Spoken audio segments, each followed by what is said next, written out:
दिया है, सारी चीज़ें दी हैं, अब हम उस पर अमल नहीं पैरा होंगे तो अल्लाह रब्बुल आलमीन कैसा करेगा? जिस तरीके से लकड़ी के ऊपर से उसके खाल उधेड़ दी जाए और उसको फेंक दिया जाए, हमारी मिसाल ऐसी ही रह जाएगी। मिसाल देख लीजिए, पुलिस की कस्टडी में रह करके सामने आकर गोली मार दी जाए। क्यों? वजह यही कि हमारे अंदर ईमान नहीं, सिर्फ नाम के मुसलमान हैं। हज़रत सौबान की वो रिवायत है जो हमारे लिए आँख खोलने के लिए काफ़ी है।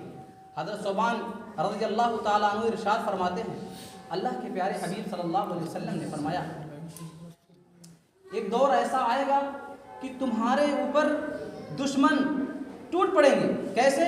जिस तरीके से किसी बर्तन पर भूखा इंसान या भूखा भेड़िया टूट पड़ता है।